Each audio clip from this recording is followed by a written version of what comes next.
questions, Scott. What's that? Read the questions. Okay, we'll go right to questions for Coach. Tim, what do you think it is about Illinois that they match up so well against you? I thought the first time we really played poorly against zone, and we were getting about 1.5 of possession against their man. But their zone, we just weren't very good. And this time, I just thought, they started out so hot. It was kind of a completely different deal. So I'm not sure it's a matchup issue as much as one matchup that hurt us was when we had Chimunga out there and they got 11 straight points on him. And with Kipper and with Ron Black before he got his second. And we were trying to get him out of the game, but he missed some foul shots and we couldn't get a stop. So, I think that was a critical point. It's not anybody's fault, it's just a bad matchup. So I think that was a big deal, but we just didn't guard today the way we can, and I think we had a point where I don't know what it was in the first half, but they got like 33 points on whatever it was for possessions, 32 for the game, and they only had 10 points on 22. So whatever that math is, it was just ridiculous that we had just kind of gone to sleep, and I just didn't think we hadn't practiced that great coming in, and we played that way. Tim, right, Ron Black had a career night today. You have some long, athletic guys up front. Some other teams do. What makes him difficult to stop offensively? Well, he's a highly rated kid out of high school. He's a good player, and he's just growing into his own, I think. It takes time. I don't care who you are, or how highly your talent is. It takes time to figure out what works for you, and I'm sure Brad's been a good influence on him. Not that John wasn't, but it just takes time to grow up a little bit. But Ron was terrific tonight, and that lineup, didn't do us any favors right there. They had 9 offensive rebounds in the second half, and he just kept hitting shots. Hey, Tim, how much discussion did you guys have among yourselves as a staff about changing defense in the first half? And then once you did, what did you like about the 2-3? Yeah, we practiced the 2-3. Really, outside of that one, bad matchup where they got 11 points right away, we felt like we were kind of there, even though we didn't like the way we were guarding. So as long as we could, keep things close, we thought. But at halftime, I just decided, let's go out, let's throw 2-3 at them early, see what they do, and we got a whole bunch of stops. I mean, they were still in the 20% range until way late in the game. So that helped, certainly.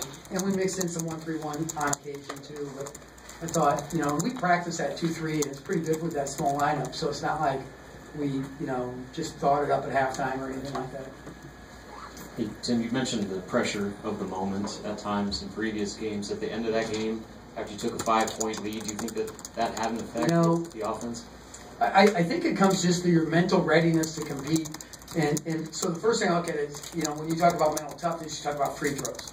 So here we are, tie game with 6:54 to go, and we have 8 possessions. 4 of them, we go 1 out of 2 at the line each time, 4 for 8. We make a 3. Glenn misses a point-blank layup. Palmer forces a layup, and then Palmer throws it out of bounds. And that's not pressure. That's just being locked in and doing what you're supposed to do. Anything else?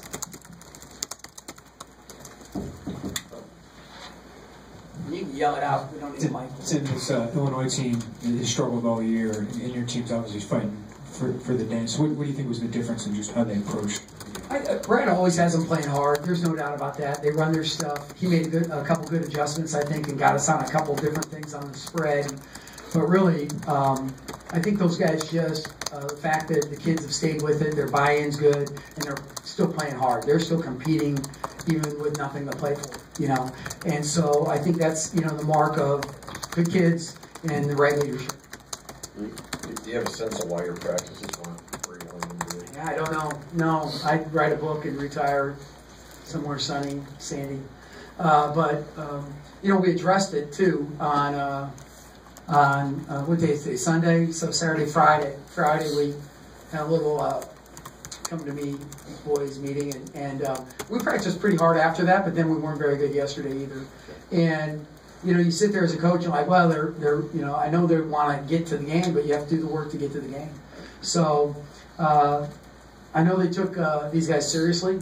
There's no doubt about it. We know what Illinois can do.